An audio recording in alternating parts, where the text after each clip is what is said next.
Je travaille sur les textiles depuis 30 ans. Je travaille aussi sur les innovations. Je m'intéresse aux innovations de teinture, qui est une des parties les plus toxiques dans l'industrie de la mode. Je m'intéresse beaucoup avec l'ONG Fashion Revolution aux droits des travailleurs dans la chaîne de valeur de l'industrie textile, pas seulement en Asie, mais aussi ici, avec toutes les histoires de relocalisation, de réindustrialisation. On va avoir besoin d'ouvriers et voilà, on s'intéresse à ça, on soutient, on accompagne les droits. On a une partie de notre action sur le plaidoyer aussi, vers les politiques, pour faire évoluer les lois et pour rendre cette industrie de la mode plus durable, si on peut, en tout cas plus circulaire et certainement régénératrice. Ça a été très très long, sur les 25 dernières années, très lent. On avait vraiment, on se heurtait à une incompréhension, à un déni. Aujourd'hui, avec les rapports du GIEC et l'obligation de respecter les 2 degrés de réchauffement de notre planète, on voit une accélération et la crise du Covid a aidé en ce sens aussi. Les gens se sont rendus compte de ce qu'ils faisaient avec leurs vêtements, c'est-à-dire qu'ils les achetaient, les portaient très peu et les jetaient.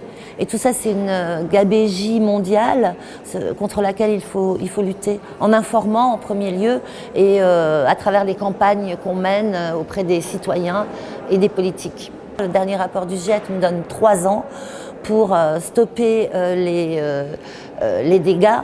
Maintenant, il va falloir en passer par une période quand même d'arrêt total de la façon dont on fait le business aujourd'hui pour réintégrer des notions de régénération. Mais bon, est-ce que le monde est prêt?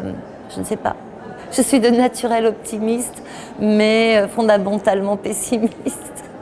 C'est ce qu'on appelle la solstalgie, c'est-à-dire la dépression, qui est un peu en fond comme ça chez tous les écolos, les écologistes, qui se rendent compte que les choses n'avancent pas, que ça fait le rapport Bidault, c'est les années 70. Moi, j'étais adolescente dans les années 70, jeune adolescente. Mes premières manifs, c'est 1972 contre le nucléaire et aujourd'hui, on en est encore là. On est encore à promouvoir une énergie qui est destructrice. On peut, comment dire, on a ça au fond de nous, cette espèce de nostalgie de notre terre, de la beauté de la terre qu'on a connue quand on était enfant, adolescent et qui s'est dégradée les 30 dernières années. Maintenant, moi je suis optimiste parce qu'il faut aller de l'avant, on n'a pas le choix, il faut aller de l'avant. Moi c'est ce que je dis aux jeunes, allez-y, vous n'avez rien à perdre, allez-y, faites des choses, vous avez une idée, lancez-vous. On est vivant, on incarne cette période, on s'est incarné dans cette période pour la vivre, pour combattre, mais aussi pour faire avancer les choses, pour innover. Ça, c'est le propre de l'être humain. Donc voilà, l'optimisme, c'est ce qui nous pousse à continuer sur le chemin.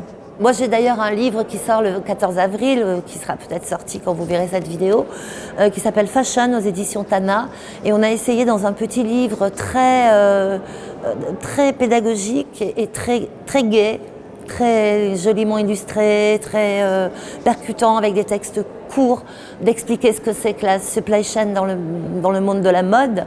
On l'a appelé fashion parce que voilà, il fallait un mot, et fashion, c'est la façon d'être au monde, c'est aussi la façon dont on décrit la mode dans le monde entier. Donc il sort le 14 avril, il est à l'usage d'une cible plutôt jeune ou newbies, des gens qui ont envie de s'informer sur les impacts et les solutions.